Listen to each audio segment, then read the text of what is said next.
ನಾಲ್ಕು ಫ್ರೆಂಡ್ ಆಗಿ 35 ವರ್ಷ ಆಯ್ತು. ನಾವು 15 ವರ್ಷದಿಂದ ಪಾರ್ಟ್ನರ್ಶಿಪ್ ಮಾಡ್ತಾ ಇದ್ವಿ. ಬಟ್ ಬೇರೆಯವ್ರು ಯಾರು ಇಲ್ಲ, 10 ವರ್ಷ ನಮ್ಮ ಅಂಡರ್ಸ್ಟ್ಯಾಂಡಿಂಗು ನಮ್ಮ ಪ್ರಿನ್ಸಿಪಲ್. ನಾನು ಇಲ್ಲಿ ರೆಗ್ಯುಲರ್ ಆಗಿ ತಿಂಡಿಗೆ ಬರ್ತೀನಿ, ಬ್ಯಾಂಗ್ಳೂರಿಂದ ಬಂದಿರೋದು. ಇಲ್ಲಿ ಐಟಮ್ಗಳೆಲ್ಲ ಚೆನ್ನಾಗಿರುತ್ತೆ. Especially must try dosa, masala dosa try ಮಾಡೋದು. ಸಗದ ಬೆಣ್ಣೆ ದೋಸೆ ಚೆನ್ನಾಗಿರುತ್ತೆ. ಅಂಡ್ ಮೋರ್ ಓವರ್ ಬೋಂಡಾ ಕೂಡ ಚೆನ್ನಾಗಿರುತ್ತೆ, ಅಕ್ಕಿ ಬೋಂಡಾ. ರೈಸ್ ಐಟಮ್ ಎಲ್ಲ ಚೆನ್ನಾಗಿ ಮಾಡ್ತಾರೆ.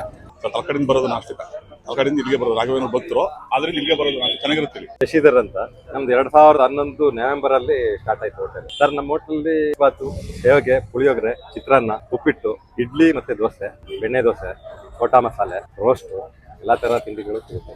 ಸ್ಪೆಷಲ್ ಅಂತ ಹೇಳಿದ್ರೆ ಶನಿವಾರ ಮತ್ತೆ ಬುಧವಾರ ರಾಗಿ ಸೇವಗೆ ಅಂತ ಮಾಡ್ತೀವಿ. ಅದು ತುಂಬಾ ಚೆನ್ನಾಗಿರುತ್ತೆ. ಬೇಗ ಜಸ್ಟ್ ಅದು ಬಂದು 1 hour ಅಲ್ಲಿ ಎಲ್ಲ ಖಾಲಿ ಆಗುತ್ತೆ. ಎಲ್ಲ ಆಸ್ಪತ್ರೆಯವರು ಮತ್ತೆ ಪೇಷಂಟ್ಗಳು, ಕಸ್ಟಮರ್ಗಳು, ವಯಸ್ಸಾದವರು, ಚಿಕ್ಕ ಮಕ್ಕಳು ಎಲ್ಲ ಇಡ್ಲಿನ ತುಂಬಾ ಲೈಕ್ ಮಾಡ್ತಿರ್ತಾರೆ. ಮತ್ತೆ ಡಬಲ್ ಬೆಣ್ಣೆ ದೋಸೆ ಅಂತ ಮಾಡ್ತೀವಿ, ಬೆಣ್ಣೆ ರೋಸ್ಟು, ಇವೆಲ್ಲ ತುಂಬಾ ಚೆನ್ನಾಗಿರುತ್ತೆ. ರೈಸ್ ಬಾತು, ಸೇವಗೆ ಎಲ್ಲ ಚೆನ್ನಾಗಿದೆ ಸರ್. ತಿಂಡಿ ಎಲ್ಲ ಚೆನ್ನಾಗಿದೆ. ಟೈಮಿಂಗ್ಸು ಬೆಳಗ್ಗೆ 6 ಗಂಟೆಗೆ ಇಡ್ಲಿ ಸ್ಟಾರ್ಟ್ ಆಗುತ್ತೆ ಸರ್. ಎಷ್ಟು ಸ್ಟೆಪ್ ಬೈ ಸ್ಟೆಪ್ 7 ಕಾಲ್ಗೆ ಎಲ್ಲ ಐಟಮ್ ಸಿಗುತ್ತೆ ನಮ್ಮ ಹತ್ರ. ಒಂದು 10:30 11 ಗಂಟೆ ಒಳಗೆ ಖಾಲಿ ಆಗುತ್ತೆ. ಕೃಷ್ಣ ಥಿಯೇಟರ್ ಸಿಗ್ನಲ್ ಹತ್ರ ಕಲಾಮಂಟಪ ಅಂತ ಇದೆ, ಅದ್ರ ಎದುರುಗಡೆ ಭದ್ರಾನ್ ಎಕ್ಸ್ಟೆನ್ಷನ್ 4th ಕ್ರಾಸ್.